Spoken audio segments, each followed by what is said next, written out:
थोडी अफोर्डेबिलिटी आली, आपल्याला जर परवडायला लागलं तर लगेच सीबीएसईच्या माध्यमाकडे जाण्याचा ओढा पालकांचा शहरी भागांमध्ये तरी आपल्याला दिसतो.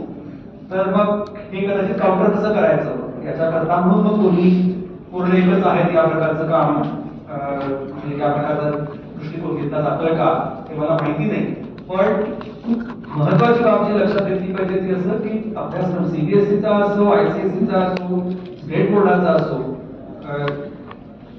शिक्षणाच्या क्षेत्रामध्ये इंटेंडेड करिक्युलम आणि ट्रान्झॅक्टेड करिक्युलम अशा दोन आयडियाज वेगळ्या वेगळ्या मानल्या जातात. इंटेंडेड करिक्युलम म्हणजे जे लिहितात करिक्युलम त्यांच्या दृष्टीने दिसणारा करिक्युलम, आणि ट्रान्झॅक्टेड करिक्युलम म्हणजे जे तो शिकवतात त्यांच्या दृष्टीने दिसणारा करिक्युलम. आणि आजवर जगात सगळीकडे असं दिसून आलेलं आहे इंटेंडेड करिक्युलम आणि ट्रान्झॅक्टेड करिक्युलम मध्ये नेहमी गॅप असते, उत्तम ठिकाणी सुद्धा असते. तर ती गॅप कमी कशी करता येईल याच्यावरती खरंच आपल्याला काम करायला पाहिजे. आणि त्याच्यामध्ये आता काय म्हणजे 30% लोकल, 70% सेंट्रल असं जे काही सगळं चाललेलं आहे, तर हे काय हे समजून घेण्याचीच गोष्ट आहे. म्हणजे मलाही नक्की माहिती नाही की ते 30% कोणते कसं ठरवायचं, कुठल्या विषयातले, कुठल्या भागातले, हे ठरवणं तर अवघड गोष्ट आहे. पण आय थिंक आता घोषणा झालेली आहे तर all are sailing in the same boat. आपल्याला वाट बघण्याशिवाय दुसरं काही फार हातामध्ये असं नाही. आय होप मी तुम्हाला फार निराश नाही केलं उत्तर तेवढंच, तर मला खरंच इतकंच माहिती. धन्यवाद.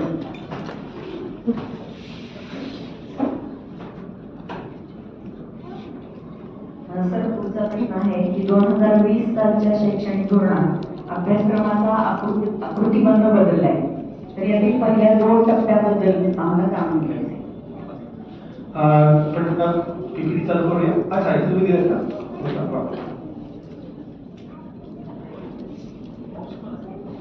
अच्छा मावसाहेब,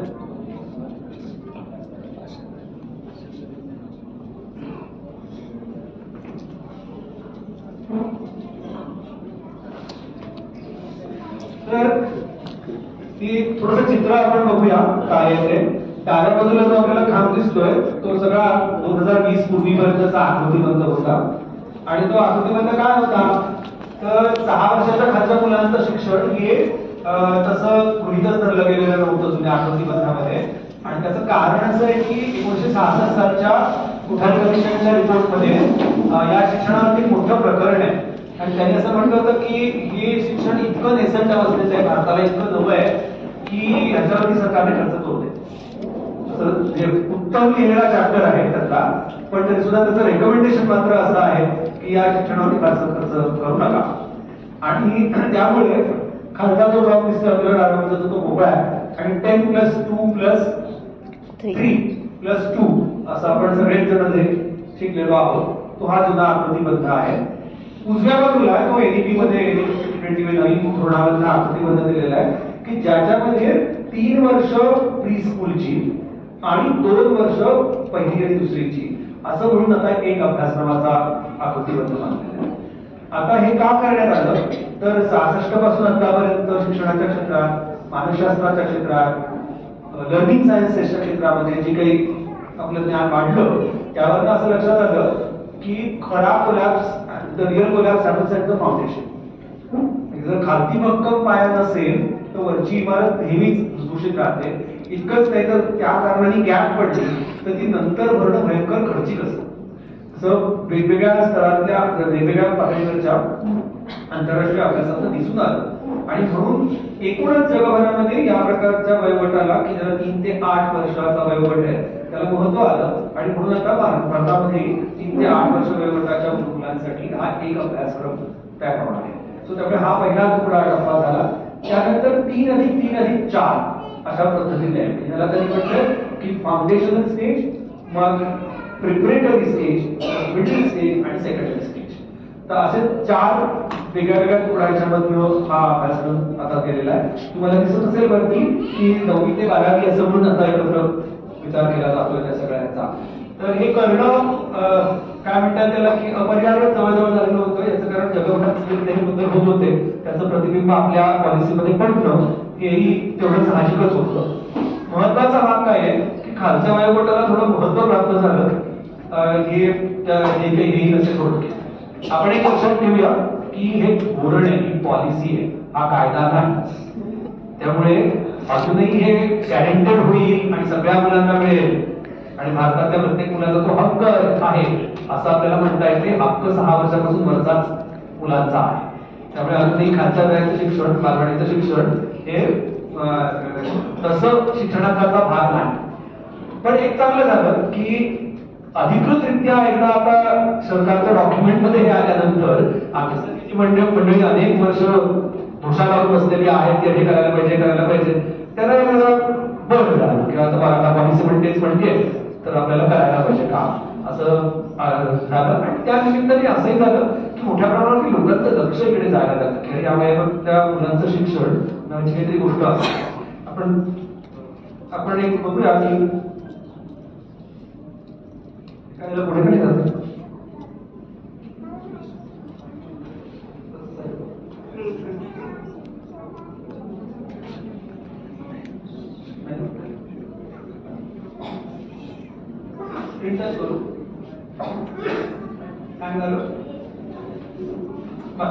तर अडचण अशी आहे की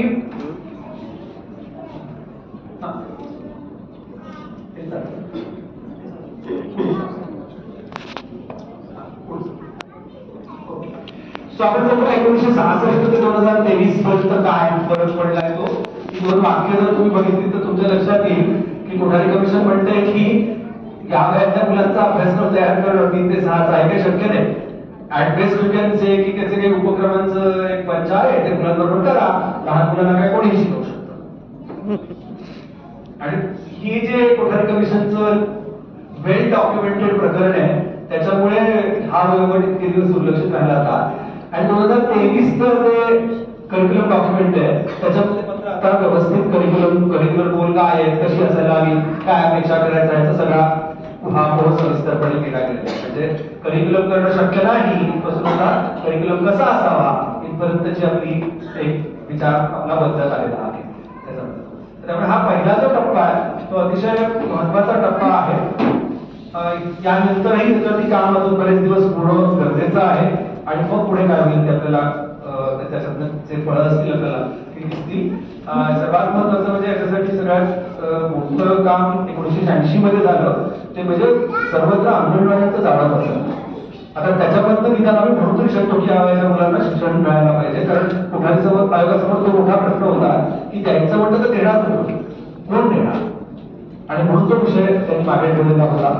तर साधारणपणे ही नवीन अभ्यासक्रमामध्ये आलेल्या ह्या हा भाग आहे. पायाभूत टप्पा आणि प्रिपरेटरी स्टेज तयारीचा टप्पा या 2 गोष्टींबद्दल आपण आज आपल्याबरोबर बोलतो.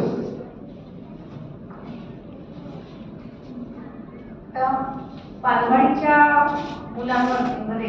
मुलांवरती वाचन लेखनाचा फार ताण असू नये असं म्हटलं जातं. पण मग आता FLN मध्ये तर असं सांगितलंय, FLN म्हणजे फाउंडेशन लिटरसी अँड न्यूमरसी, यामध्ये तर 3ऱ्या-4थ्या वर्षापासून काम करायला सांगितलं. मग ते नेमकं काय आहे आणि काय अपेक्षित आहे आणि घरी पण कसं केलं पाहिजे आणि शाळेतही कसं केलं पाहिजे. Foundational literacy and numeracy mission असं एक देशव्यापी मिशन आता जाहीर झालं. तर अनेक वर्ष असं वेगवेगळे अहवाल सातत्याने दाखवत होते की मुलं शाळेत जातात, 2, 4, 5 वर्ष काढतात, पण त्यांना लिहिता वाचता सुद्धा येत नाही. आता कोणी असं म्हणू शकेल की लिहिता वाचता येणं म्हणजे शिक्षण का? तर बिलकुल नाही. पण लिहिता वाचता न येता औपचारिकपणे घेता येईल असं शिक्षण सांगायला पाहिजे. म्हणजे आज तुम्ही कुठलाही व्यवसाय काढा, कुठल्याही गोष्टी बघा, लिहिणं वाचणं आणि बेसिक गणन येणं ही त्याची प्री रिक्विजिट वर्क आहे. त्यामुळे हे विषय नाहीये, तर ही एक बेसिक कौशल्य आहे. आणि ते जोपर्यंत तो कॉम्पिटन्सच माझ्याकडे नाही तोपर्यंत पुढे औपचारिकपणे शिक्षणात टिकणं जवळजवळ शक्य होणार. तर त्यामुळे लिहिणं वाचणं हे जरी संपूर्ण शिक्षण नसलं तरी न लिहिता वाचता किती शिकता येईल याला मर्यादा आहे.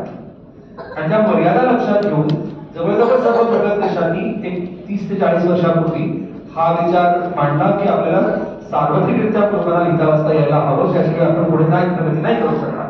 आणि म्हणून वेगवेगळ्या प्रकारची धोरणं अगदी अमेरिकेपासून ते युरोपियन देशांच्या मध्ये राबवली गेली. भारतामध्ये हे सध्या काही गेल्या वर्षांपासून हे प्रयत्न चालू होते. त्याचा परिपाक म्हणून आपल्याला FLN सारखं हे मिशन समोर आलेलं दिसतंय. त्याला फाउंडेशनल लिटरसी न्यूमरसी मिशन असं म्हटलं जातं. आता लिटरसी म्हणजे ज्याला आपण लिहिणं वाचणं म्हणतो त्याच्या व्याख्या फार गंभीर आहे.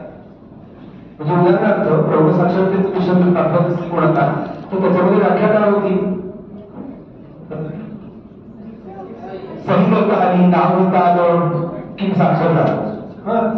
तर अशा एकदम फंक्शनल मिनिमलिस्टिक डेफिनेशन पासून आजची जी काही आपली साक्षरतेची व्याख्या आहे आणि मुलांनी साक्षर होण्याची व्याख्या आहे ती भरपूर बदलली. आणि ती काय आहे आपण जोपर्यंत समजून घेत नाही आहोत तोपर्यंत या मिशनचं महत्त्वाने आपल्याला लक्षात येणार. आणि मुलांना काय म्हणतात सही करता येणं, नाव लिहिता येणं, काहीतरी कॉपी करून लिहिता येणं अशा तऱ्हेचं लिखाण वाचन म्हणजे साक्षरता नाही हे आधी आपल्याला पहिल्यांदा लक्षात घेतलं पाहिजे. आता तुमचा जो प्रश्न होता की बालवाडीच्या मुलांच्यावरती लिखाण वाचनाचा ताण येत असतो आणि मग तो ताण आला की काय करायचं याबद्दल. तर ह्या सर्व गोष्टी बऱ्याच जुन्या आहेत. ताण कशाचा येतो तर ताण ज्या प्रकारे लेखन वाचन शिकवलं जातं ना त्याचा येतो. म्हणजे उदाहरणार्थ पानपानपासून कॉपी करून लिहून काढ, एकच अक्षर 25 वेळा लिही, बरोबर, किंवा समजोवर न समजो धड्याच्या प्रश्नाची उत्तर 5 वेळा लिही. हे सगळे आपले साक्षरतेतले प्रयोग आहेत त्याचा ताण मुलांच्यावरती मोठ्या प्रमाणावरती येत असतो. खरं तर मुलं साक्षर कशी होतात या विषयावरती जगभरातच गेले अनेक वर्ष संशोधन चालू आहे आणि वेगवेगळ्या कल्चरमध्ये वेगवेगळ्या संस्कृतींमध्ये मुलं साक्षर होताना काय मार्ग घेतात याच्यावरती बरंच काम झालेलं आहे. आपल्याकडे विशेषतः लहान मुलांबरोबर काम करणाऱ्या लोकांच्या डोक्यामध्ये बऱ्याच वेळेला असं असतं की एक रेडीनेस मॉडेल म्हणून असतं. म्हणजे काय तर बोर्डाची तयारी झाल्याशिवाय लिहायला द्यायचं नाही, ऑडिटरी डिस्क्रिमिनेशन झाल्याशिवाय अक्षर शिकवायची नाही. तर अशा तऱ्हेच्या ज्या थिअरीज होत्या त्या थिअरी जवळजवळ 30 वर्षापूर्वीच कोसळलेल्या आहेत. आणि याचा स्पष्ट उल्लेख हा निपुणवाराची जी गाईडलाईन आहे इन्सेप्टच्या साईटवरती ती अवेलेबल आहे. त्याच्यातलं प्रकरण 2 आपण नक्की काढून वाचावं. मला असं बिलकुल म्हणायचं नाही की आज आपल्या शाळेत ज्या प्रकारे बालवाडीच्या मुलांना साक्षरता शिकवली जाते त्या प्रकारे ती शिकवली पाहिजे, तसं नाही करता कामा. पण असं काही स्विच नाहीये की बाबा बालवाडीच्या शेवटापर्यंत सगळी मुलं तयार झाली, बघा मी एक स्विच मिळवला आणि पहिलीमध्ये ती साक्षर व्हायला लागली. असं होत नाही. साक्षरता हा आजच्या काळामध्ये स्वतःच्या विकासाचा भाग मानला जातो. कधी साक्षर झालं तसं विचारलं तर सांगता येत नाही, कारण तो तुमच्या एकूण विकास प्रक्रियेचाच भाग असतो असं या त्याच्याकडे बघितलं जातं. आणि म्हणून महत्वाची गोष्ट काय आहे तर बालवाडीमध्ये कोणत्या प्रकारचं साक्षरता शिक्षण असायला हवं यावरती आपण बोलायला पाहिजे. साक्षरता हवी का नको हा केवळ जगभरावरनं जे काही दिसतंय त्याच्यामध्ये असं दिसतं की मुलं साक्षर समाजामध्ये जर वाढत असतील तर शाळेत जायच्या आधीच थोडीशी साक्षर असतात. म्हणजे त्यांना लिपी नसेल कदाचित पण साक्षरतेचा उपयोग पडलेला असतो. किंबहुना असंही दिसून आलेलं आहे की ज्या समाजांमध्ये घरी साक्षर वातावरण नाही अशी मुलं कायम साक्षरतेमध्ये मागे का पडतात तर त्याला साक्षरतेचा उपयोगच कळत नाही. बघा म्हणजे विचार करून बघा बरं की वर्गामध्ये यायचं आणि मला काही न समजणारं असं क ख ग घ नाव काहीतरी उच्चारण असणारे सिम्बॉल्स लक्षात करायचे, मला खरंच माहिती नाही की याचं करतात का. आणि मग तर शिकणं कंटाळवाणं होतं, निरस होतं आणि म्हणून मुलं परिणामाला साक्षरतेपासून लांब जातात असं दिसतं. आणि म्हणून मोठ्या प्रमाणावरती या क्षेत्रामध्ये घुसळण झालेली आहे आणि शिक्षकांनी त्याचा ट्रॅक ठेवायला पाहिजे, शाळा चालकांनी सुद्धा ट्रॅक ठेवायला पाहिजे की काय नेमकं नवीन येत आहे त्याबद्दल. सो त्यामुळे साक्षरता ताण आणि असं सुरुवात न करता बालवाडीमध्ये कोणत्या प्रकारची साक्षरता असायला हवी याच्याबद्दल आपल्याला बोलायला पाहिजे. बोलण्याच्या ओघात जर वेळ मिळाला तर मी काही उदाहरणं नंतर दाखवेन तुम्हाला. एक ठीक चाललं मला काही अंदाज येत नाही म्हणजे असं एवढ्या फॉर्मल सेटिंग मध्ये बोलताना कळत नाही की नेमकं काय चाललंय.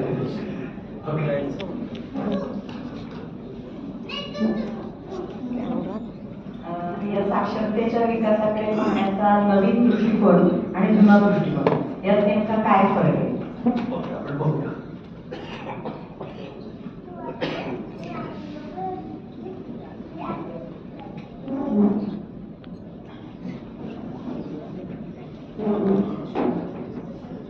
सो अशा वर्कशीट आपण पाहिल्या का? काय आहे त्या? लेखन पूर्व तयारी अशा करायचा हा शब्द आहे, बरोबर? तर लिहायला शिकायचं म्हणजे मग काय करायचं, त्याच्यामध्ये रेषा काढायला शिका, अंडरस्टँडिंग लेक्सिंग शिका, अशा स्वरूपाचे आपण सगळेच हे सगळं बघतो. आता हे सगळे मी मगाशी सांगितलेल्या कालबाह्य थेरीचे रेलिक्स आहेत. असा तर कोणी जगभरात नाही शिकवत लिहायला वाचायला. हे कालबाह्य गोष्ट आहे, याची गरज नसते असं 30-40 वर्षापूर्वीच खरं तर लक्षात आलं होतं. त्यानंतर वेगवेगळ्या देशांनी ते चालू पण केलं. आपल्याकडे अजून पोचलं नाही लोकांपर्यंत, आपण अजूनही याच मार्गाने शिकवायचा प्रयत्न करतोय. तर याच्यामध्ये विश्वास काय आहे, तर साक्षरता म्हणजे कौशल्य.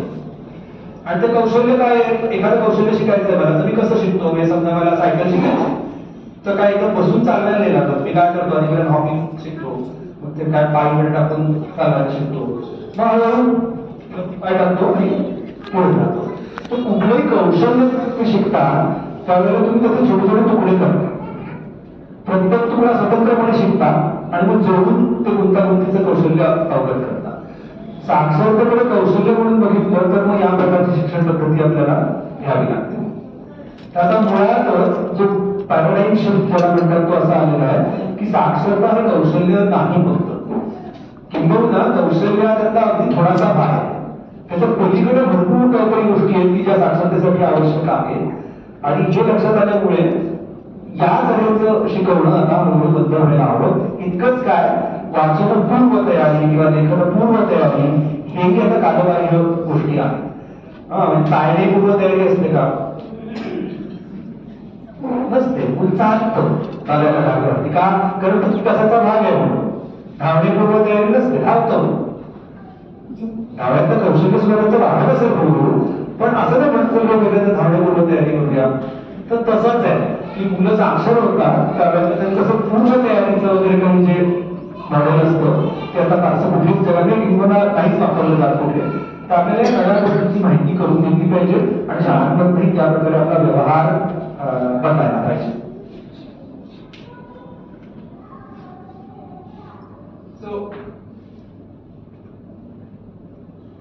आपला विश्वास काय, गुंतागुंतीचं कौशल्य आणि सगळ्या तुकड्यात विभागायचं आणि मग पुढे जायचं, हा विश्वास बदलणं म्हणजे नवा दृष्टिकोन आहे.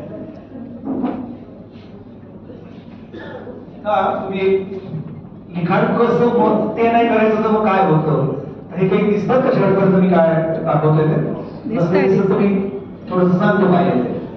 साधारण 3 वर्ष 11 महिन्याच्या वयापासून ते 6.5 वर्षापर्यंतच्या मुलांच्या पोर्टफोलिओ मधले हे नमुने काढलेले आणि त्याच्यामध्ये काय बघा, सुरुवात मुलाचं लिखाण सगळं इथे काय केलं हे लिहून ठेवले शिक्षिकेने की हा भोपळा आहे, हे कोलोबा आहे, कागोबा आहे, फांटा आहे आणि ही काहीतरी म्हातारी आतमध्ये बसली, हे म्हातारीचे केस आहे. आता हे जे काही लिहून करतोय ते आपल्याला जरी हास्यास्पद वाटलं तरी ते 3 वर्षाच्या वयाचं लिखाण आहे.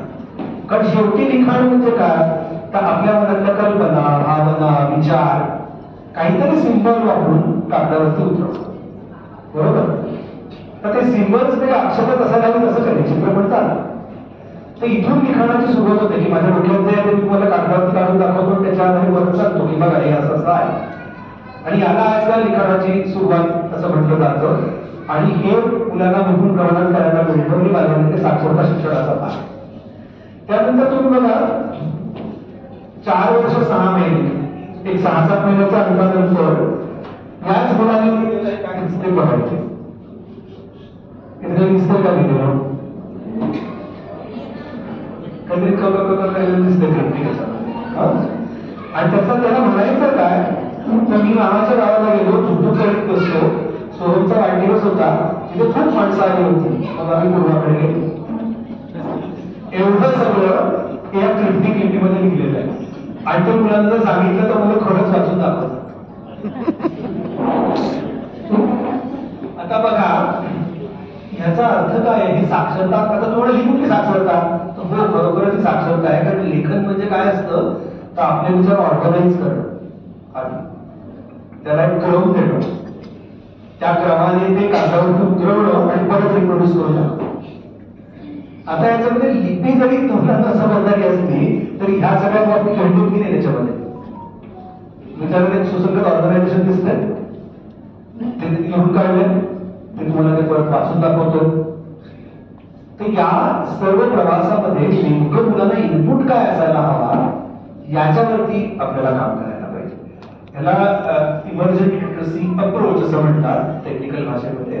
पण फार तांत्रिक भाषा जरी वापरायची नवी नाही तरी मुलांना लिखाणाचा उपयोग कळतो का, मुलांना कॉन्फिडेंटली आपले विचार ऑर्गनाईज करून मांडता येतात का कागदावरती, आपण काय ऑर्गनाईज करून इथे लिहिलंय हे सांगता येतं का, या सगळ्या गोष्टी आता या साक्षरतेच्या दृष्टिकोनामध्ये महत्वाच्या झालेल्या आहेत. तर त्यामुळे फरक काय पडला पारंपरिक दृष्टिकोनासाठी तो हा पडलाय.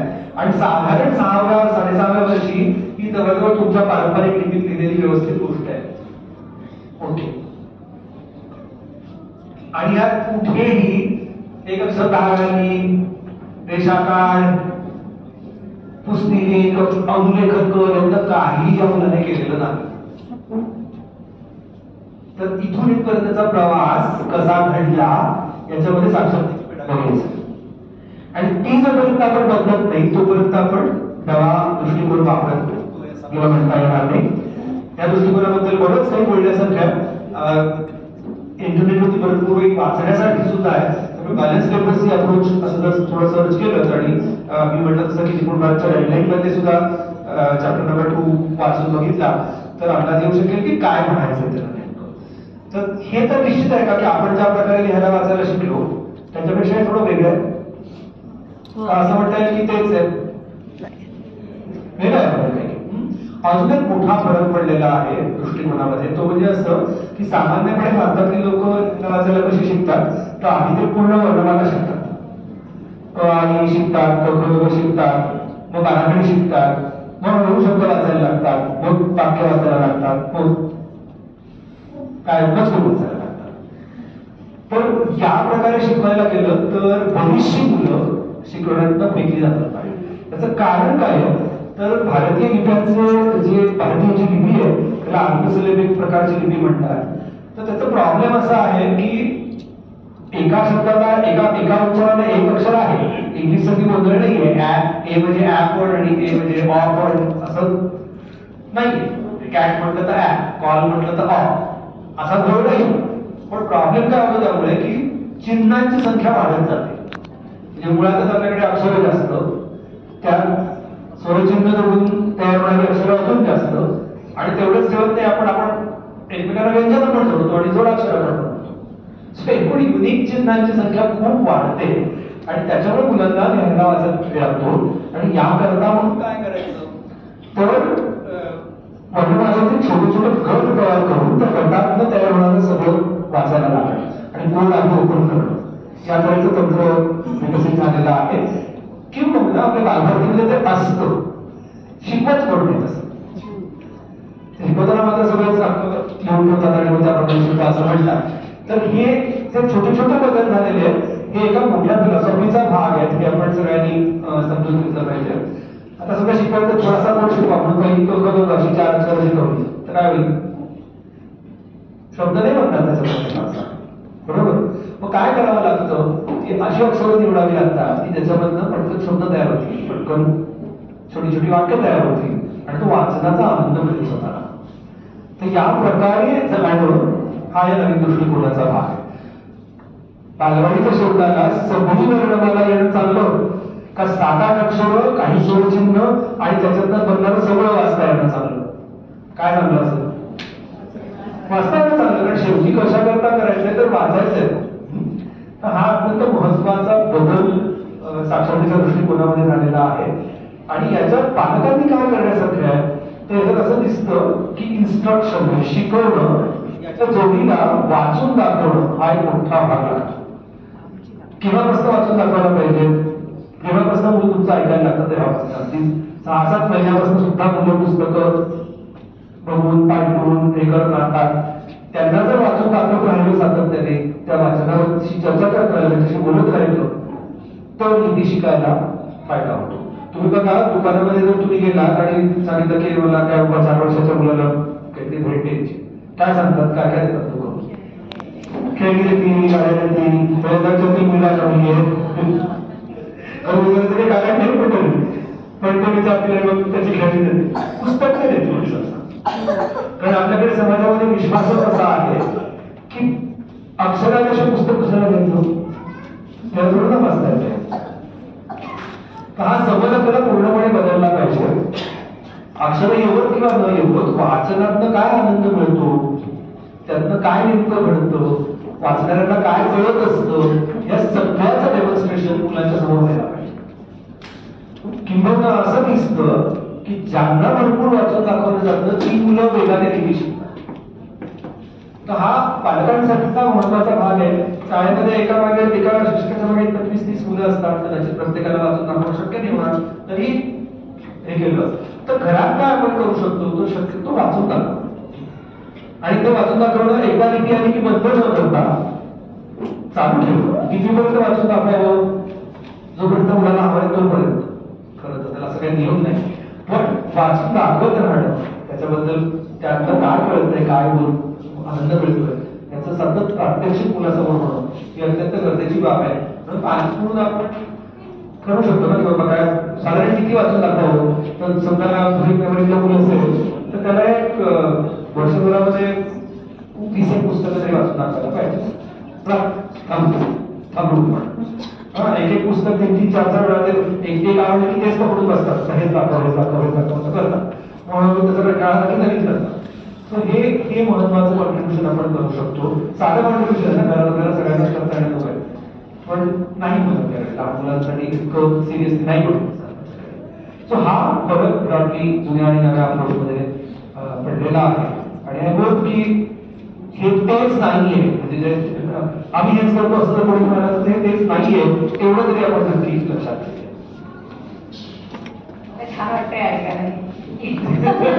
आम्ही गेल्या 25 वर्षापासून अशा प्रकारची तक्ती आपल्या इथे लावलेले असतात बालवाडीचे आणि पानं एकच अक्षर नाही गिरवलं मुलांनी तरी अशा प्रकारचं मुलं लिहित असतात. आणि इन्फॉर्मली म्हणजे जे मनात येईल ते व्यक्त होतात. पहिली दुसरीची मुलं सुद्धा बालवाडीचे पालक असतील, मला असं वाटतं इथे बऱ्याचदा पालकांना थोडंसं ताण असतो की अरे याची वही भरली आणि आपली वही नाही भरली आपल्या मुलाची, तर हा ताण नक्कीच कमी झाला असेल. अशा प्रकारचं मला असं छान वाटतंय मला की आपल्याकडे असं आपण लेखन घेतो. पहिली दुसरी झाला तर तिसरी चौथी म्हणजे तिसरी चौथी 3री ते 5वी साक्षर म्हणजे 3री ते 5वीसाठी आता आपण आणखी काय अपेक्षा ठेवल्या पाहिजे? साक्षरता हे मी मग असं म्हटलं तसं संपणारी गोष्ट नाही, तर ती निरंतर चालू असते. आणि त्याच्यामुळे साक्षर लोक करतात काय हे आपण आधी पहिल्यांदा बघूया. तर कुठलाही चांगला वाचक असेल तर तो दिलेल्या टेक्स्टच्या बरोबर काय करत असतो, 4 गोष्टी करत असतो. कोड ब्रेकिंग करत असतो. कोड ब्रेकिंग म्हणजे काय, म्हणजे आपण वाचताना अक्षरांचा वापर करून ते पुन्हा आवाजात रूपांतर करतोय ते करत असतो. मिनिंग मेकिंग करत असतो, हे अर्धवट असतो, आपल्याला जे लागले ते बरोबर आहे का याचा अर्थ होतो असतो. आणि त्याच्या जोडीला अजून जो उपयोग आहे ते मात्र आपल्याकडे फार कमी वेळा होतात, ते म्हणजे टेक्स्ट वापरायचं कसं माझ्या खऱ्या आयुष्यामध्ये आणि टेक्स्ट क्रिटिक कसं करायचं. म्हणजे जे मी वाचतोय, जो मला अर्थ लागलाय तो बरोबर असण्याची किती शक्यता आहे, खरंच असेल का असं, आणि यावरती बरोबरच काम आपल्याला पुढे जाऊन करावं लागतं. मी तुम्हाला एक छोटासा अनुभव देणार आहे आता वाचनाच्या संदर्भातला. करूया जे लोक समोर बसले त्यांना नक्कीच तो अनुभव घेता येईल, मागे बसलेले मला माहित नाही करता येईल का, तर बघूया करू.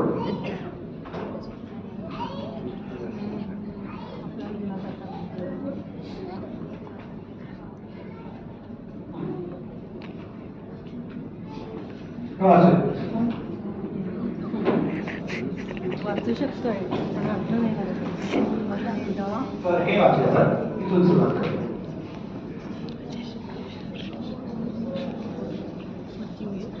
तर वाचनाचं म्हणजे काय याची व्याख्या जगभरात मानली जाते. तर ती व्याख्या अशी आहे की वाचकाचं पूर्वज्ञान, मजकुरातली माहिती आणि वाचन ज्या परिस्थितीमध्ये होते ती परिस्थिती यांच्यातील गतिमान अंतरक्रियेतनं अर्थ रचण्याची प्रक्रिया म्हणजे वाचन. कळलं? नाही कळलं बरोबर. अडचण आहे ना काहीतरी. आपण थोडीशी उलगडून बघूया ही व्याख्या काय आहे, कारण महत्वाची व्याख्या आहे. कशाला वाचायला माझं मूल वाचतं, त्याचे निकष काय, इंडिकेटर्स काय हे आपल्याला लक्षात येईल. आणि मग आपल्याला लक्षात की आपल्याकडचं काही काही प्रॅक्टिसेस आहेत की हास्यास्पद आहेत. तर आपण बघूया काय ते म्हटलं तिथे. 3 महत्वाचे घटक आहेत. वाचकाचं पूर्वज्ञान, वाचन कुठल्या परिस्थितीत चालू आहे ती परिस्थिती, आणि मजकुरातली माहिती यांची काहीतरी गरज असते. आणि महत्वाचं मध्ये अर्थरचना. तर अर्थरचना हा त्यातला अत्यंत महत्वाचा भाग आहे. जोपर्यंत मला अर्थ लागत नाहीये तोपर्यंत मी वाचलं असं म्हणण्याला काय अर्थ. महाराष्ट्रामध्ये तुम्हाला आठवत असेल काही वर्षांपूर्वी वाचन करणं आणि मग अर्थासह वाचन करणं असं दोन वेगळे तुकडे करून लोक शिकवत होते. त्याला काय अर्थ नाही. म्हणजे कशा करता जे काही सगळं करायचंय ते अर्थ लावण्यासाठीच करायचं असतं. आणि हे 3 महत्वाचे घटक आहेत त्याच्यामध्ये. पण केंद्रस्थानी काय तर तो जोपर्यंत लागत नाही जोपर्यंत रस्ता येत नाही तोपर्यंत वाचन झालं असं म्हणता येणार. आपण बघूया असं काय गंमत असते याच्यातील.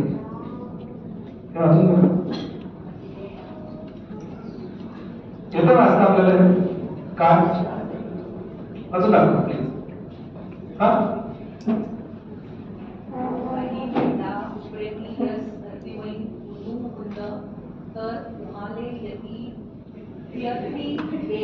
बोले को पूरा समय क्रममा मेरा लागी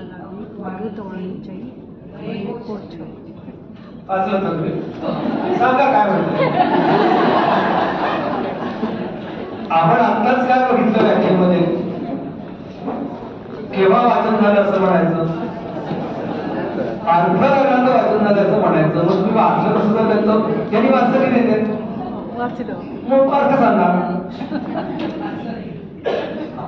मग आपल्या व्याख्येत बसतंय का वाचणं ते.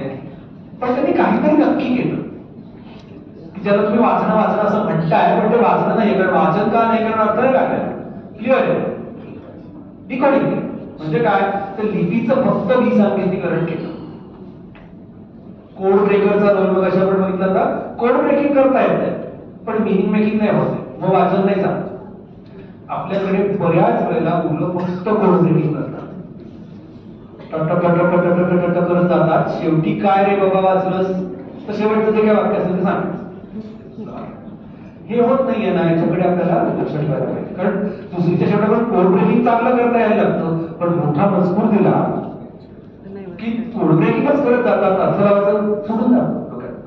पालक म्हणून काय करू शकतो आपण की बाबा रे थांब लागला का अर्थ सांग काय झालं ते बनवूया पुढे. हे मनोरंजन जे करायला लागतं ते आपण पालक म्हणून नक्कीच 3ऱ्या-4थीच्या टप्प्यावरती मुद्दाम केलं पाहिजे. 1ली-2रीच्या टप्प्यावर करायचं नाही असं नाही पण 3ऱ्या-4थीचं नक्की करायला पाहिजे. तर का नाही करत त्यांना अर्थ लागला त्याचा कारण भाषाच नाही येते पूर्वज्ञान नाहीये बरोबर आहे. आता अनेक मुलांची अशी परिस्थिती असते की त्यांच्या घरची आणि शाळेची भाषा वेगळी असते. त्या मुलांचं हेच होतं त्यांना कोड ब्रेकिंग येतं मिनिंग मेकिंग होत नाही.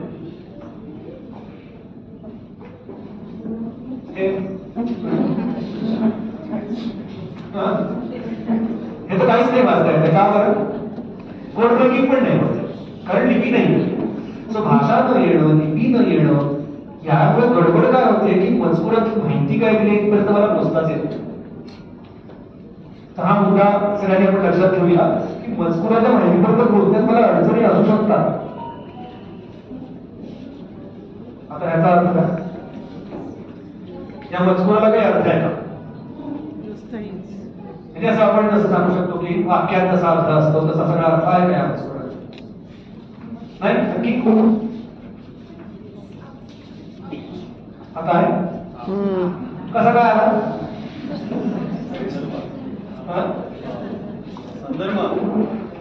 परिस्थिती कुठल्या परिस्थितीत वाचन चालू आहे त्या परिस्थितीवर अर्थ लागतो. आता याच्यात तुम्ही संपूर्ण अर्थ सांगू शकता हे पुरुषांचे स्वच्छतागृह आहे, एवढं एकट्या फक्त ही जोडणं तुम्हाला कळलं. पण तो असं जर बाजूला दाखवला नुसता तर त्याला काय अर्थ नाही. हा भाग महत्वाचा आहे. आपण बघितलं की वाचन कुठल्या परिस्थितीत चालू आहे, ती परिस्थिती, मजकुरातली माहिती, आणि तिसरा एक घटक होता, आठवते मला, पूर्वज्ञान वाचनाचा. त्याचाही एक उदाहरण बघू आणि मग थांबू.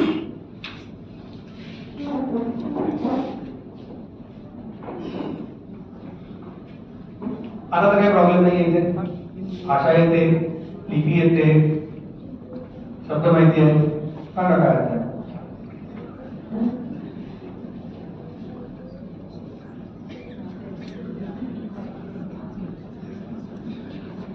तुम्ही असंही म्हणू शकता की हे नॉनसेन्स वाक्य आहे, तुमचं म्हणणं काहीतरी लिहून असेल. काय वाक्य तर वाचता होतं का?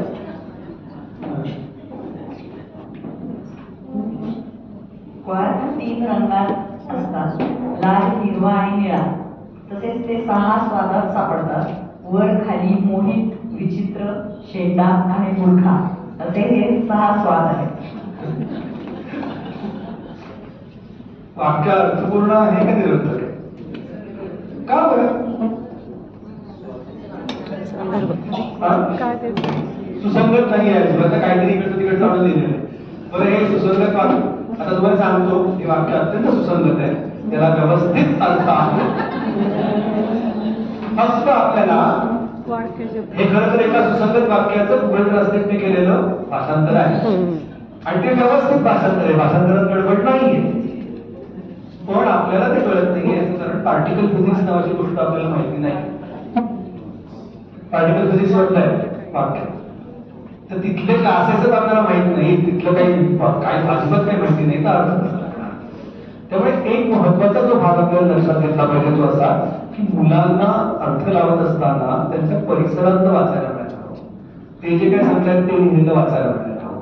तर 3री-4थीच्या स्तरावरती हे बघायला हवं की आपल्याला पुरेसं आपण असं वाचायला देतोय ना की याच्यामध्ये त्याला अर्थ लागू शकतोय, अर्थावरती फोकस घालतोय ना म्हणून, ह्याच्याकडे आपल्याला खूप लक्ष द्यायला पाहिजे. तर हा महत्वाचा भाग आहे की आपल्याला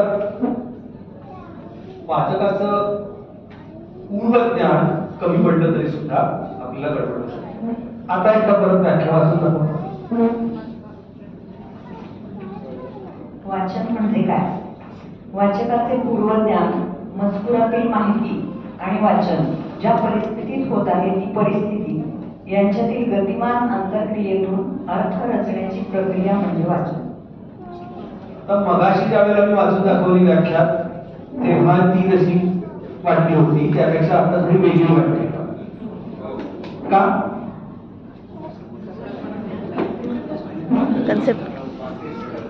तेच कळला. तर कुठले मुलाला मदत करताना काय द्यायचं असतं की कुठल्या कॉन्टेक्स्ट मध्ये लिहिलं गेलंय, पर्पज काय आहे. जर तुला हे समजून घ्यायचं असेल तर ह्या 3-4 गोष्टी तुला समजून घ्याव्या लागतील. ह्या माणसं कॉन्सेप्ट माहिती पाहिजे, पूर्वज्ञान काय आहे, मुलाचा अनुभव काय आहे, हे सगळं. आणि लिपी तर यायला पैकी मी गृहीत धरतो की लिपी येते शाळेत जाऊन, पण हे जर नसेल बाकीचं तर मुलं नाही वाचू शकत. आणि हा अत्यंत महत्वाचा भाग आपल्याला लक्षात ठेवायला हवा की पुढे गेल्यावरती आपल्याला ह्या गोष्टीकडे लक्ष द्यावं लागतं. मी 2 छोटे छोटे नमुने दाखवतो 3री आणि 4थीच्या स्तरावरती काय नेमकं मुलासोबत काय करायला होतं. पण ते नुसतं दाखवून उपयोग नव्हता, कारण ही थिअरी माहित नसेल तर त्याचा काही रिलेव्हन्स करणार नाही तुम्हाला.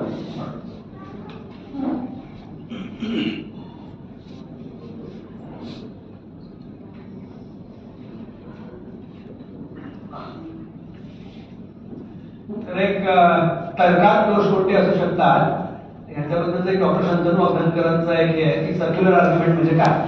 साधारण 4थीच्या वयोगटासाठी आम्ही ते वापरतो. सर्क्युलर आर्ग्युमेंट करतात म्हणजे काय, तर मी तुम्हाला सांगतो की एकदा माझा मित्र मला सांगू लागला की भूत असतात. कशावरून मी विचारलं, कारण आमच्या गावच्या महाराजांना ती भूत असतात ह्याचा पुरावा इथे कुठलाच सापडत नाही. कारण गावच्या महाराजांवर भूत आहे म्हणजे भूत असतात एवढंच सांगितलं. महाराजांवर ते तिकडे का कुठे माहित नाही. याला सर्क्युलर आर्ग्युमेंट असं म्हणतात. त्याबद्दल मुलांसाठी लिहिलेला हा तुकडा. ब्युटिफुल मटेरियल किशोर बद्दल प्रसिद्ध झालेलं आहे, जरूर वापरा. त्यांचे सगळेच आर्टिकल्स असे आहेत. इथे बाजूला जे काही केलंय ना ते मुलांसाठीच महत्वाचं आहे की पुढील वाक्यामध्ये गोलमाल तर्क म्हणजे सर्क्युलर आर्ग्युमेंट कुठे आहे हे इथून समजून घे आणि या वाक्यामध्ये कुठे कुठे सर्क्युलर आर्ग्युमेंट आलं ते मला सांग आणि सर्क्युलर आर्ग्युमेंट असेल तर ते कसं बदलायचं तेही सांग. उदाहरणार्थ आपण कायदा पाळायला हवा कारण कायदा करून हे बेकायदेशीर. सर्क्युलर आर्ग्युमेंट आहे ना तर मुलाचं काम काय आहे इथे की तिथे जी जागा लिहिली त्याच्यामध्ये नेमकं सर्क्युलर कसं आहे ते सांग इकडचं वाच आणि इकडे कसं आहे ते सांग. आता याला कॉम्प्रिहेन्शन म्हणायला हवं खरं तर चौथ्याच्या शेवटाच्या लेवलला पाचव्याच्या शेवटाच्या लेवलला. आपल्याकडे काय होतं बऱ्याच वेळेला की टेक्स्ट मध्ये लिहितात इंपॉनच्या राजधानीमध्ये टिंगपॉंग मिळतं परीक्षेत प्रश्न विचारतात टिंगपॉंगच्या राजधानीत काय मिळतं टिंगपॉंग कुठे मिळतं टिंगपॉंगच्या राजधानीत. हा ह्याला कॉम्प्रिहेन्शन घडत नाही का या स्तरापर्यंत जावं अशी अपेक्षा निदान करिक्युलममध्ये केलेली आहे. मी माझ्या मनचं सांगत नाहीये. तुम्ही जर करिक्युलर गोल्स पाहिले तर क्रिटिकल रिडिंग नावाचा एक मोठा भाग असतो तर या प्रकारच्या वाचनाला क्रिटिकल रिडिंग म्हणतात आणि ते दुसरी दिवशीपासून सुरू करायला पाहिजे त्यांच्या पाठवणीतच की क्रिटिकली वाचतोस का हे बघण्यासाठी. तर साधारणपणे कल्पना दिसते की तिसरी चौथीच्या स्तरावरती गेल्यावरती आपल्याला काय करायला हवं. अजून एक छोटंसं उदाहरण दाखवतो. या दोन जाहिराती वाचायला दिलेल्या रिडिंग कॉम्प्रिहेन्शन म्हणून आणि प्रश्न असा विचारला की वरील दोन जाहिरातींपैकी कोणती जाहिरात जास्त खरी वाटते. तर एक ती काहीतरी सरकारचं केंद्र असतं ना तिथे सगळी कागदपत्र मिळतात वगैरे त्याबद्दलची जाहिरात आहे. दुसऱ्या जाहिरातीत लिहिलंय की भावाभावांच्या भांडणामध्ये लेडीज गार्मेंटची दुकान चालवणाऱ्या कंपनीची मुंबई आणि सुरतमधली कपड्याची दुकानं बंद पडली त्यामुळे कंपनीला करोडो रुपयाचं नुकसान झालं. त्यामुळे कंपनीच्या मालकांनी उरलेला सगळा माल जो आहे तो मनोर शहरात लोकांसाठी विकण्याचा निर्णय घेतलेला आहे आणि म्हणून त्यांना सगळ्यात स्वस्त माल मिळणार आहे तुम्ही जाऊन तिथे खरेदी करा. आणि खरी जाहिरात आहे these are actual things that we have picked up from the असतात ना अशा जाहिराती. आता सर्वात महत्वाचं काय की क्रिटिकल थिंकिंग की ह्याची कुठली जाहिरात खरी असण्याचा संभव आहे आणि का म्हणून दिलंय म्हणून मी तसं मानतो हे अंधविश्वास आहे. आजच्या काळात जिथे फेक न्यूज इतक्या मोठ्या प्रमाणावर पसरवली जाते फेक नरेटिव्ह आपल्यापर्यंत पोहोचत आहेत व्हॉट्सअपवरनं मुलांच्या समोर रोज काही ना काही जेव्हा येत आहे तेव्हा वाचनात शिकवत असताना याच्याबद्दल बोलायचं की नाही बाबा थांब विचार कर का आल्या वाचलं की त्याच्यात रिॲक्ट व्हायचं. हे अत्यंत महत्वाचं क्रिटिकल रिडिंगचं कौशल्य साधारणपणे 3री ते 5वी या प्रिपरेटरी स्टेजमध्ये विकसित व्हायला हवं.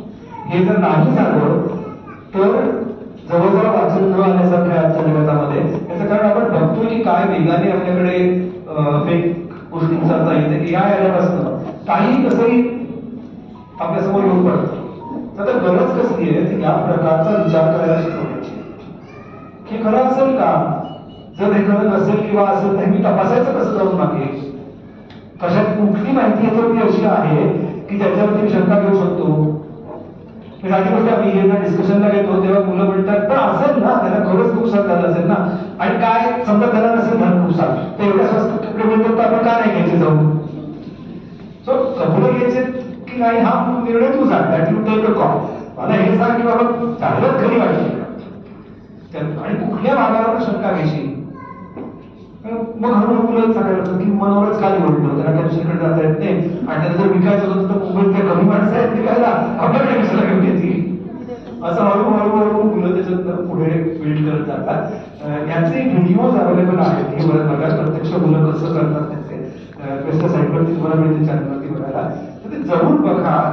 हे सगळं करणं ही इयत्ता 3री ते 5वीच्या वर्गातल्या मुलांसाठी अत्यंत गरजेची गोष्ट आहे. त्यामुळे साक्षरता एकदा लिपी आली की सोडून दिली असं न करता या सर्व गोष्टी त्यांच्यासोबत होणं हे होत आहेत की त्यांच्याकडे लक्ष ठेवून हे करायला पाहिजे. थोडंसं लांबचं उत्तर दिलं पण आय थॉट की तुमचा प्रश्न असा होता की काय करावं.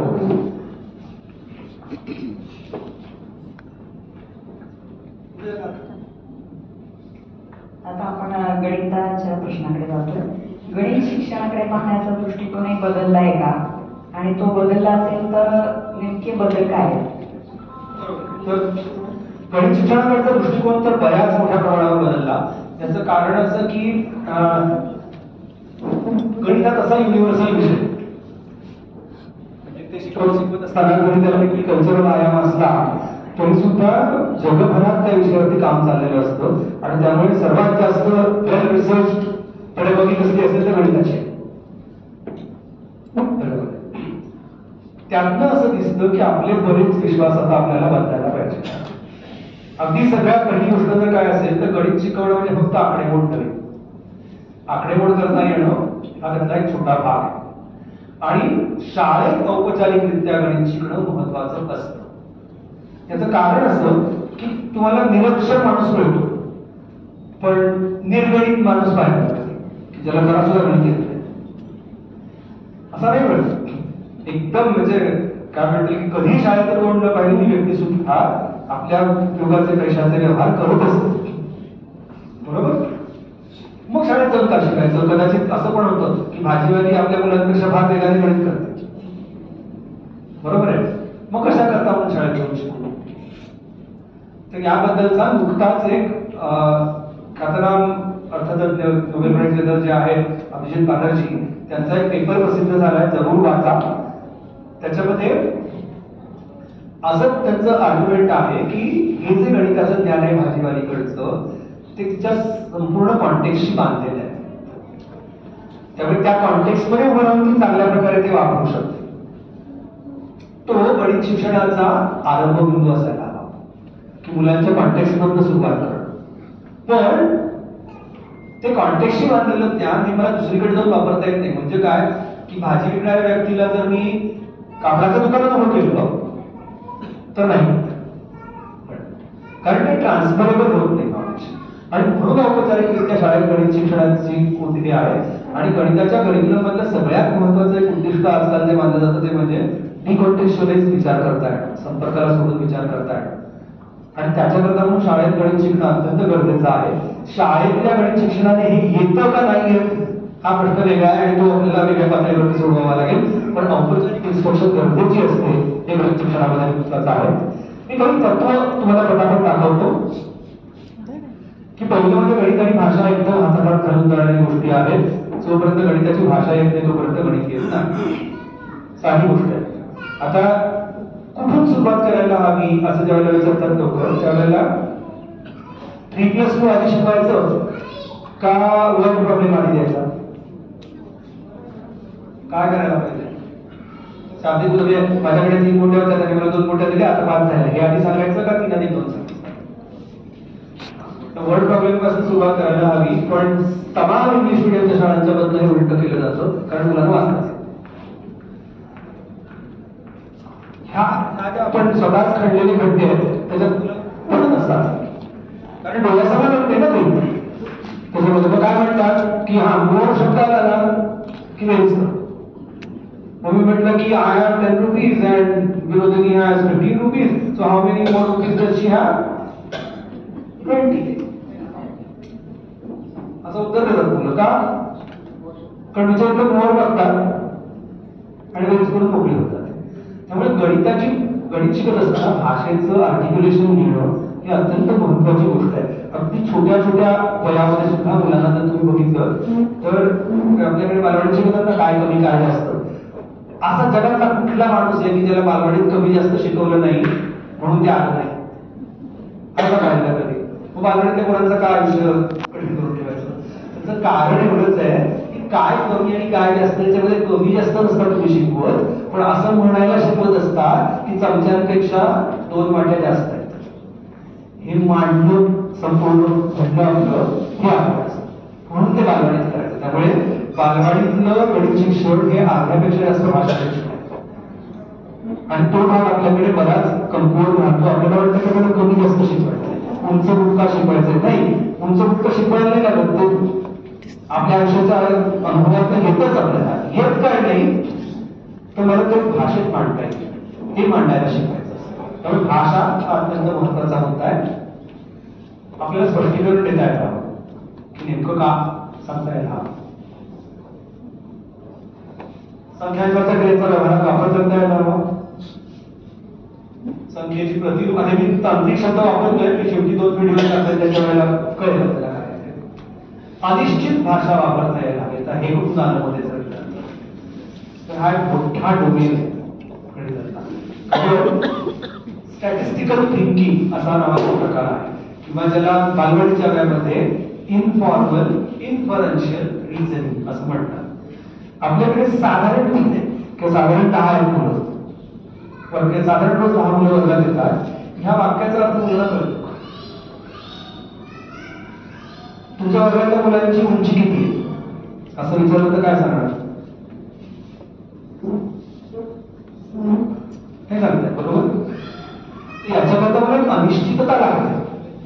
साधारण इतकी असेल केव्हा म्हणायचं की साधारण आम्ही छोट्या छोट्या प्रयोगात हे बालवाडीमध्ये करता येतं. याच्याबद्दलचा एक आमचा एक पेपर मुक्ताचे काही नॅशनल जर्नल प्रसिद्ध झालाय.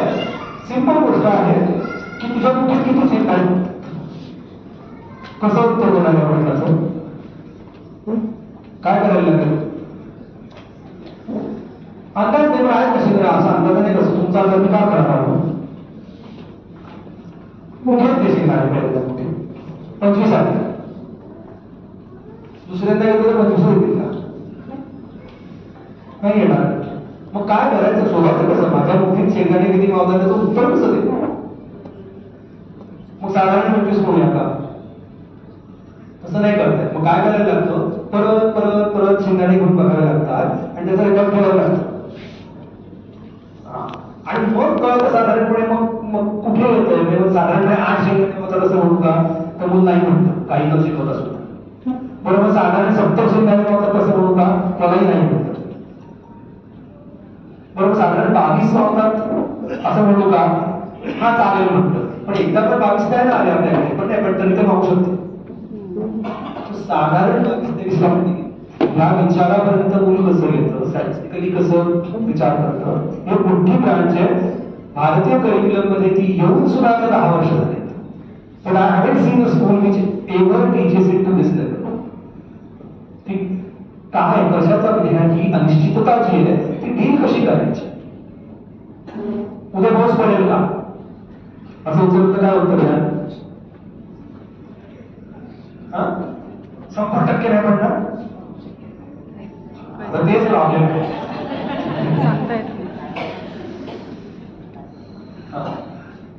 तेवढंच म्हणावं लागतं की शक्यता खूपच कमी आहे.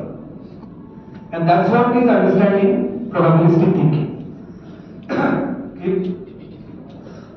मराठीमध्ये संभाव्यता आणि म्हणजे प्रोबॅबिलिटी आणि पॉसिबिलिटी याला आपण एकच शब्द वापरतो, शक्यता. जेव्हा मी तुम्हाला विचारत असतो की उद्या पाऊस पडेल का, तेव्हा शक्यतेबद्दल नसतो बोलतो, प्रोबॅबिलिटी बद्दल बोलत असतो. आणि व्हॉट चांगलं उत्तर काय असेल त्याबद्दलचं तर probability is very low. Probability is almost 0.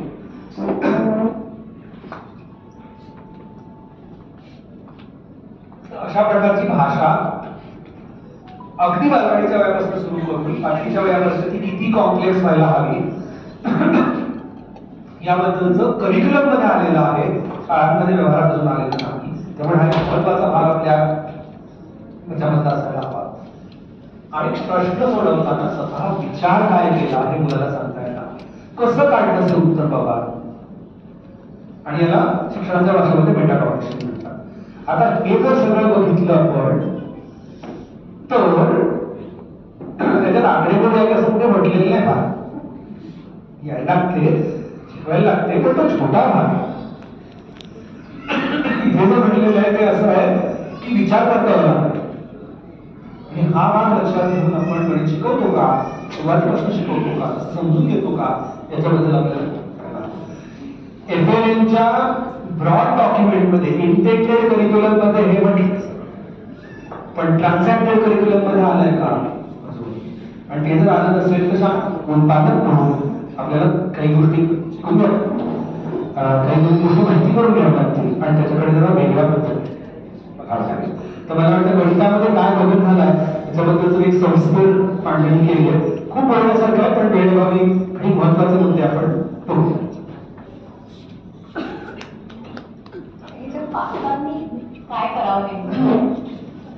पालकांनी काय करावं याचं एका वाक्यात उत्तर देणं अवघड आहे. पण आपलं वाचन थोड्या थोड्या प्रमाणामध्ये वाढवत राहायला पाहिजे या विषयाच्या बद्दल. किंवा शाळेने काही प्रमाणात पालकांना गाईड करणं हा त्याच्यावरचा उपाय असू शकतो की पालक संबंध या विषयांमध्ये छोटे छोटे पुढे करून दाखवणं मांडणं. मी तुम्हाला एखादा व्हिडिओ दाखवणार आहे छोटासा. असं काही व्हिडिओ दाखवले तर पालकांना 2 मिनिटात कळतं काय म्हणतो. कारण ही आता मी मांडणी जी केली ही जरा थोडी काय म्हणतील अकॅडमिक स्टाईलची मांडणी होती. पण हे एवढं सगळं आता पालकांनी सगळं काम सुद्धा शिकत असावं का तर नाही. पण छोट्या छोट्या गोष्टी आपल्याला पालकांपर्यंत पोहोचवणं शक्य असतं. की काही छोटेसे 1-2 व्हिडिओ दाखवतो म्हणजे पालकांनी काय करावं हे पटकन समजू शकतो.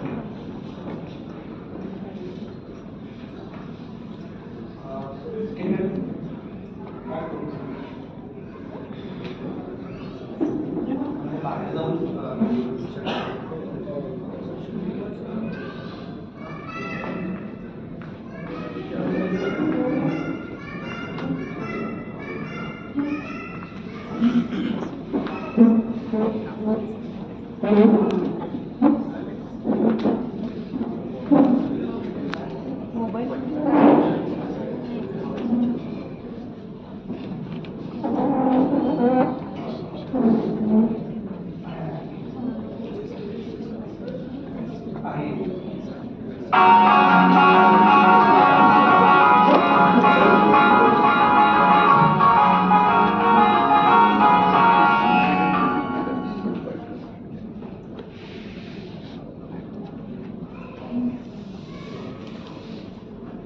पाहुणा ओळखायची सोपी सोपी उदाहरणं मुलाला यायला लागली की मग आपण गुंतागुंतीची उदाहरणं घेतो. गुंतागुंतीची उदाहरणं म्हणजे काय तर पाहुणा कोण हे ठरवायला जरा विचार करायला लागेल किंवा दिलेल्या गटात कोण पाहुणा आहे हे 2-3 वेगवेगळ्या प्रकारे ठरवता येऊ शकेल असे प्रश्न. आता मितालीताई हा खेळ कसा घेतीये ते आपण पाहूया. सिद्धार्थ व्याख्यान कोण पाहुणा का बरं काय सगळे क्लास आहे म्हणून तो एकटा माती आहे म्हणून तो पाहुणा. आपण पाहुणा मध्ये वेगळ्या प्रकारे करू शकतो का कसं हा पाहुणा असू शकतो का नाही का का तो क्लास आहे क्लास बरोबर ते 3 क्लास आहे तरी ते आता आपण बघितलं की हा का पाहुणा. तुम्ही मग अशी म्हटलं गणित शिकवताना सगळ्यात महत्त्वाचं काय करायला पाहिजे डिपेंड करून आणि कुठून सुरू व्हायला हवं बारवाडी. हा पाहुणा येणं उपयोगाचं नाही का हे सांग. स्वतः आपण विचार काय केला हे सांगणं याला एक टेक्निकल टर्म आहे त्याला म्हणतात मेटाकॉग्निशन. ते करता यायला आणि केव्हा बसतं बालवड बसतं म्हणून हा पाहुणा. आपण याचा पाहुणा कोणी जरा वेगळ्या प्रकारचा ठरवू शकतो. हा ग्लास घेऊन दाबला जातो का दाबला जातो आणि हे दाबलं जातं नाही आणि हे नाही आणि हे नाही तुम्ही हा पाहुणा आहे असं म्हणू शकता का बरं कारण का हे दाबत आहे आणि बाकीचे दाबत नाही जाऊ शकत. म्हणून हा कोण आहे पाहुणा आहे. हा पाहुणा आहे म्हणून हा दाबला जाऊ शकतो आणि बाकीचे दाबले नाही जाऊ शकत. आपण 2 वेगवेगळ्या प्रकारे पाहुणे ठरवले. आपण ह्याला का पाहुणा म्हटलं होतं कारण का तो माती आहे आणि बाकीचे ग्लास आहे आणि वेगळ्या प्रकारे पाहुणा कसा ठरवला होता का बरं कारण का हे दाबत आणि हे नाही दाबत आणि हे पण नाही दाबत हे पण नाही दाबत. बरं वेगवेगळ्या प्रकारे पाहुणा कोणी ठरवलं. पाहुणा ओळखताना एकच उत्तर बरोबर असतं आणि बाकीची सगळी चुकीची असतात असं काही नसतं. बघा कागदाचा ग्लास दाबला जातो म्हणून तो पाहुणा आहे आणि वाटी आपण पाणी प्यायला वापरतच नाही म्हणून ही पाहुणी आहे. तर ही दोन्ही उत्तर बरोबर आहे. कधी कधी असं होतं मूल एखादं तिसरंच उत्तर आपल्याला देतं. अशा वेळी मुलाचं कारण जर पटत असेल तर ते उत्तर स्वीकारायला काही हरकत नाही. लक्षात ठेवा पाहुणा ओळखा हा खेळ खेळताना पाहुणा कसा ठरवला हे मुलाला सांगता येणं हे या खेळाचं मुख्य उद्दिष्ट आहे. छोटे छोटे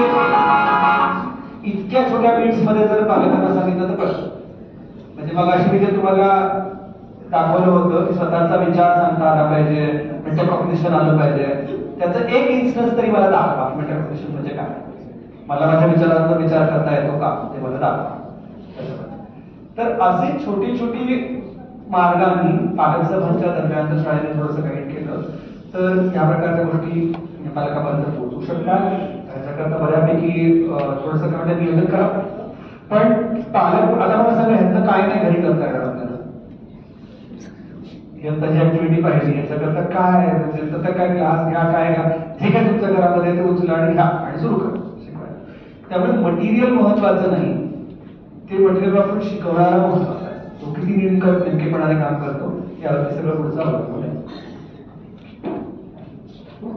मला वाटतं आता प्राथमिक शिक्षण याबाबत बरीचशी स्पष्टता आपल्याला आली असेल. आता मी अगदी शेवटाकडे जाते. हा पुन्हा एकदा कळीचा प्रश्न आहे की टेक्नॉलॉजीचा वापर किती आणि कसा करायचा प्राथमिक वर्गामध्ये, आणि खरोखर गरज आहे का मुळात, आणि केला तर किती प्रमाणात करायचा. टेक्नॉलॉजी कशा करता वापरायची याने पहिल्यांदा ठरवायला. म्हणजे आमच्या शिक्षकांना चांगलं शिकवता येत नाही म्हणून टेक्नॉलॉजी वापरून शिकवू असं जर करायला गेलं तर काही होणार. आपल्याला शिक्षकांना रिप्लेसमेंट म्हणून टेक्नॉलॉजी हवी आहे का त्यांचं काम कमी करणारी टेक्नॉलॉजी हवी आहे. मी आता टेक्नॉलॉजी वापरतो नाही, पण कल्पना करा की मी काही बोलत नाही तुमच्याशी पुस्तक पाठवून दिलं तर काय होईल, नाही होणार. त्यामुळे तंत्रज्ञानाच्या बाबतीमध्ये शिक्षण जगत असं डिव्हायडेड आहे. म्हणजे एका एकदम टोकाच्या पोझिशन्स आहेत की काही जण म्हणतात नाही अजिबात तंत्रज्ञान वापरायचं नाही, आणि काही जणांना असं वाटतं की तंत्रज्ञान आलं की सगळं सुटेल शिक्षणाचं. आणि हे दोन्ही गोष्टी चुकीच्या आहेत. तुम्ही जगाचा भाग म्हणून जर तंत्रज्ञान असणार असेल तर मुलांना फार काय त्याच्यापासून लांब नाही ठेवू शकत, बरोबर आहे. तर त्यामुळे शिकत असताना कुठे आणि का तंत्रज्ञान वापरायचं याचा आपल्याला बारकाईने विचार करायला पाहिजे. जर गरज नसेल तर उगाच वापरू नका. जर वाट्या वापरून मोजून शिकता येत असेल तर स्क्रीनवरचे चित्र मोजून बसणं हा वेडेपणा आहे. पण जे मला घरात नाही आणता येत ते मला जर स्क्रीनवर दाखवता येत असेल तर जरूर दाखवा हो त्याच्याबद्दल. त्यामुळे तंत्रज्ञानाचा वापर आपण किती करावा, कसा करावा याचं एकच उत्तर नाही. तर आपल्याला असं करायला लागतं की का वापरतोय आपण, याच्यावर जर आपण नीट विचार केलेला असता तर आपल्याला हे होऊ शकतं की कसा करावा, कुठे करावा याचा निर्णय घेता येतो. सर्वात महत्त्वाची गोष्ट त्याच्या आहारी जाता कामा नाही. एकच उदाहरण सांगून थांबतो. नुकताच स्वीडनने डिजिटल टेक्स्टबुक देण्याचा निर्णय उलटा फिरवलेला आहे, कारण त्याचे तोटे जास्त आहेत फायद्यांपेक्षा. आता एक लक्षात घ्या की नेहमीच अशा प्रकरणामध्ये तोटे आणि फायदे यांचा ट्रेड ऑफ असतो. पण औषध तुम्ही समजा एखादं काय ड्रग देताय, औषध देताय, त्या औषधाचे साईड इफेक्ट असतात, पण साईड इफेक्टपेक्षा जर फायदे जास्त असतील तर डॉक्टर तुम्हाला ते औषध देऊ शकतात. तसं तंत्रज्ञान देण्याचे फायदे खरोखरच जास्त असते तोट्यांपेक्षा, तो प्रश्न नव्हता. पण दिसलंय असं की स्वीडन हा सगळा पुन्हा तत्वाची टेक्स्टबुक्स दिलेली आहेत. याचा अर्थ असा बिलकुल नाही की तंत्रज्ञान एकदम पुस्तकाने बाहेर टाका, ते तिथे चालत नाही तेवढाच त्याचा अर्थ आहे. आणि साधक बाधक विचार करून आपण निर्णय पाहिजे. मला असं वाटतं की बऱ्यापैकी स्पष्टता आलेली आहे. व्हिडिओ पण सरांचा आलेला आहे, अमुक हे पॉडकास्ट आहे त्याचा. तर शाळा कशी निवडावी हा एक व्हिडिओ जरूर बघा. आणखी पण काही शिकवावं कसं याचे काही छोटे छोटे व्हिडिओज आहेत युट्यूबवरती, तर नक्की बघा. सगळ्यांना धन्यवाद. आणि नेमकं सरांचे पण खूप आभार. त्यांनी खूप कठीण संकल्पना सोप्या करून सांगितल्या. धन्यवाद. कार्यक्रम संपला.